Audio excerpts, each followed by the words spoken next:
有什么发现？此处并非行凶之地，尸身是死后才被人搬抬至此，行凶人与这府上脱不了干系。九娘子如此推断，可有依据？这可事关秦府的声誉啊！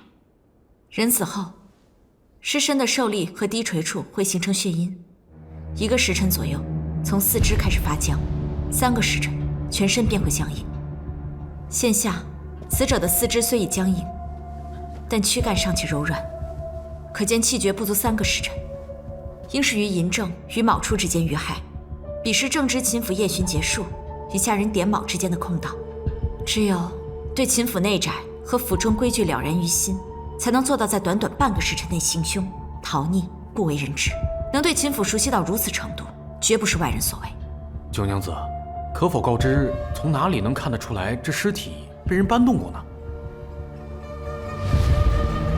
你看，死者掌心呈细条状的擦伤，伤口皮肉收缩，指甲断裂，甲缝中还嵌有泥土，可见死者生前挣扎时是躺在泥地上，而且死者此时虽是仰面躺卧，但双腿的弯曲状态却与平躺时大不相同。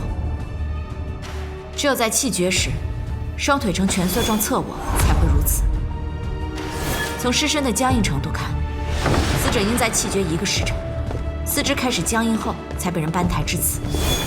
因此，除了左肩背侧有侧卧时形成的血阴，大臂还有小腿外侧都有抓握而成的血阴。最为重要的是，死者的鞋子已不在屋内。气绝后1个时辰，要将僵硬的尸身从外面搬运至此，绝非易事。以行凶人挑选作案时机的缜密，绝不会拖延1个时辰才去转移尸身，更不会只将尸身放在床上，连勒杀的伤痕都不做隐藏。如此草率，绝非行凶人手笔。对，从四肢血阴的大小来看，搬动尸身的另有其人，而且是2人搬抬四肢，才能将僵硬的尸身挪动至此。转移尸身是为了混淆视听，遮掩凶案现场，流尸致死，定别有隐情。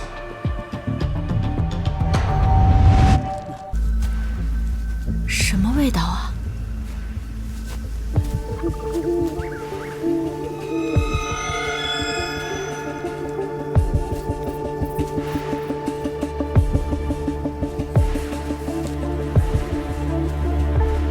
你闻闻，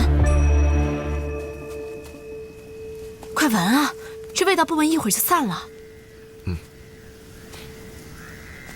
像是胡蒜的味道。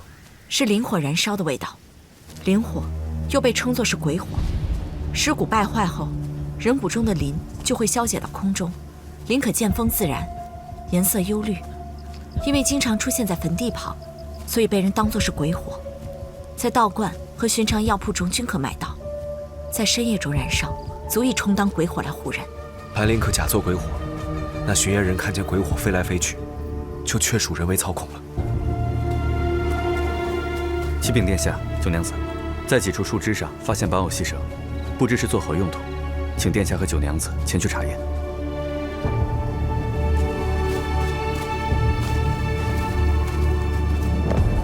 就在前面。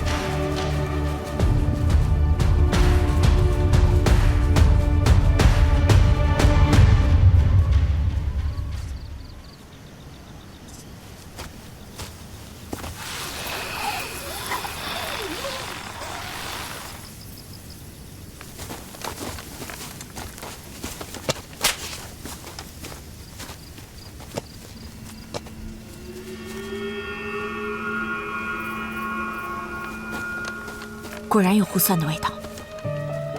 现在可以确定，有人把沾着白磷的棉花绑在竹枝上，然后拽着绳子晃动竹枝，再配上些呜呜咽咽的哭声，好一出女鬼喊冤的傀儡戏。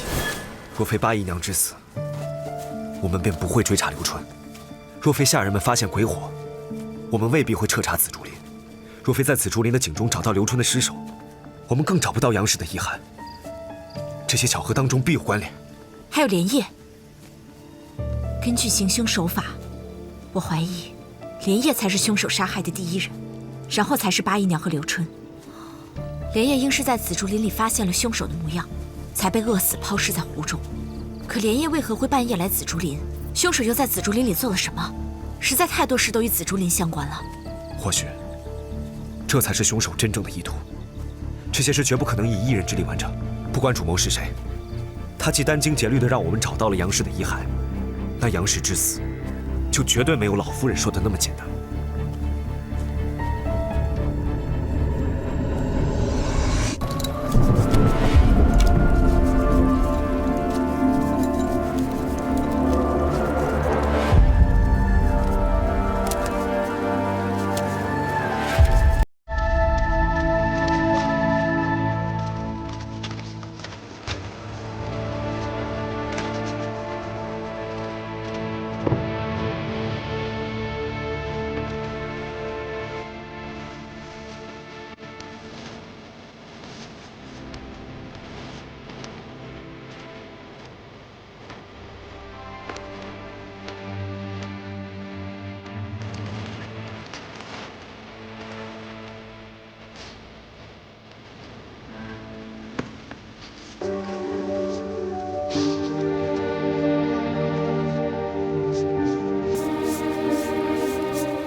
你去休息会儿吧。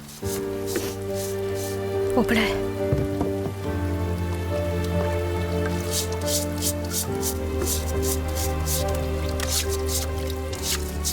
剩下的交给我。他们已经受了太多的苦，我不能再让任何人伤害他们，任何人都不行。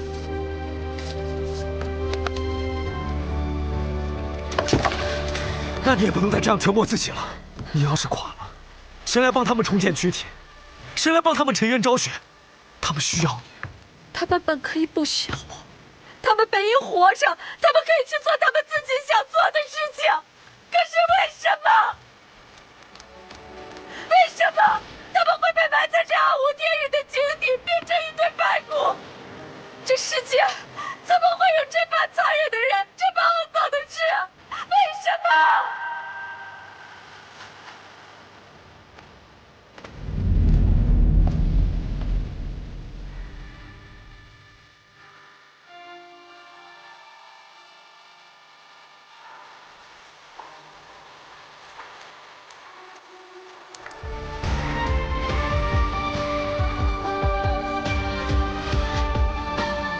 你放心，不管他是谁，不管他在哪，此生我连日都不会放过他。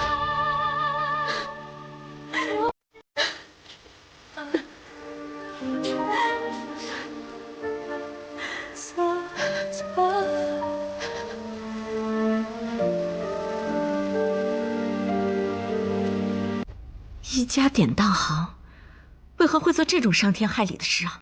名为典当行，实则是为了权贵做一些见不得人的勾当，既收获了人脉，又掌握了权贵的阴私把柄。莫非那杨氏魔女也是被典当行拐来的？本来只拐了个小的，谁知道那杨氏暗语心切，一路找了过来。我去接货的时候啊，他们正要杀杨氏。这杨氏见到是我买了他女儿，便苦苦哀求要和他女儿一块儿进府。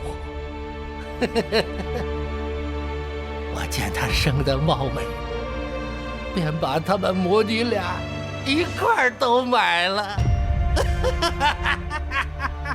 他就是个傻子，那个小东西在哪儿，他就在哪儿。我拿那个小东西吓唬他一下，他就什么都愿意干。你放开我！不要让这猪狗不如的东西尝尝钻心蚀骨的滋味。白凤，这个事交给白凤，不要脏了你的手。我说的都是实话。老爷，主子，你的手。这点小伤，别动，杨梅冲会经血液传染，婉星，幽香。是。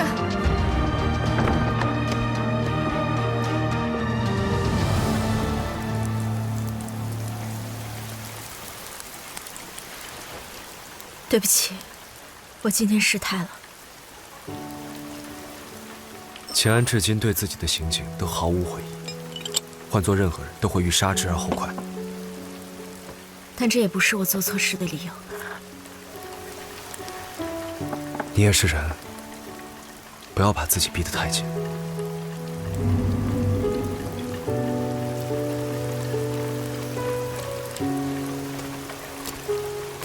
奴婢见过殿下，九娘子。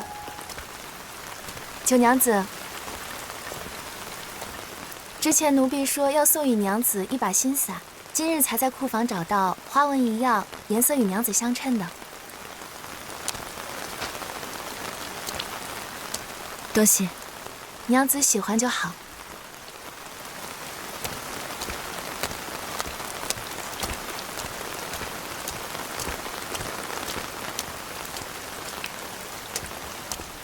这等鲜艳的颜色，怎会与我相配？我自然相信殿下的庇护之心。九娘子果然聪慧。我有一事，想向九娘子请教。但说无妨。九娘子可知，沈毅、沈思清为何背叛满门朝斩？殿下贸然提起沈大人，是何用意？那九娘子可知，晋王因何入罪？民女久居幽谷，对京城之事一无所知。晋王乃圣上长子，性情如浑金璞玉，虽生母位分不高，却甚得圣上喜爱。疯传，宫宴之上，晋王借酒闯入后宫，对圣上最爱的瑾妃逼奸未遂，杀之灭口。皇宫守卫森严，怎容他一路闯入，又行此恶事？沈毅、沈思清正因此坚称晋王无辜，被判徇私舞弊，满门朝斩。而后晋王于天牢之中畏罪自尽。难道父亲早知晋王安不得善良，才送我独自逃命？沈大人为官清正严明，不会无故为晋王开脱。我亦深知晋王性情坚毅，实是外圆内方之人，绝不会行逼奸之事，更不会畏罪自尽。世子殿下，为何要告诉我这等皇家隐秘？我待晋王如兄如父，九娘子敬重沈大人如师长。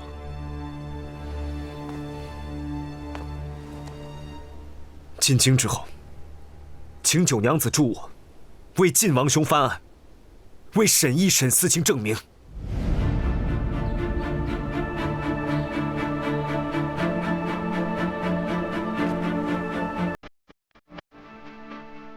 世子殿下，也想为沈大人证明。刚正如沈思清，不应因蒙冤受辱而亡。可你也应知其中艰险。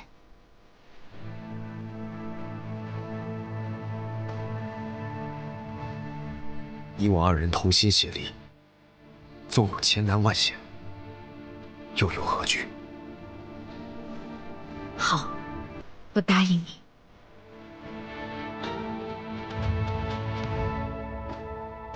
主子，九娘子同意了吗？当然同意了。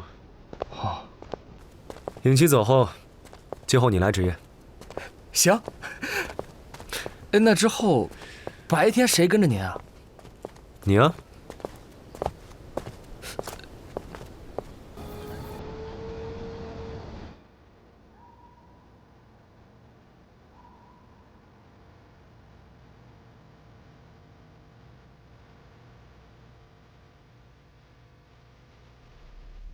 这世上本无妖怪，可冯家孙女的手臂干如枯骨，麻布和木板上毫无血迹，分明死尸已流尽全身精血，又岂是人力可能做到？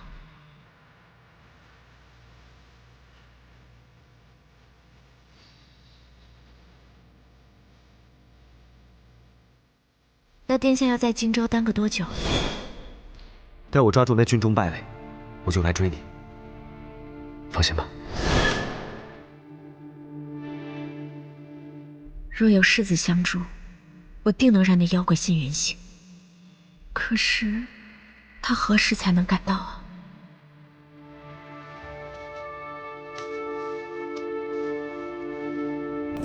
撤！撤！撤！撤！撤！主子，要不要歇一会儿？不行，眼看又要下雪，到时候选路马跑不快，就更难赶上他们了。可您都骑1天马了，哪有那么娇气？撤！撤！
秦娘子，没吓到你吧？这是少主的病人。大师兄为何把病人关在这儿？这病人犯有癔症，发作起来常常会伤人。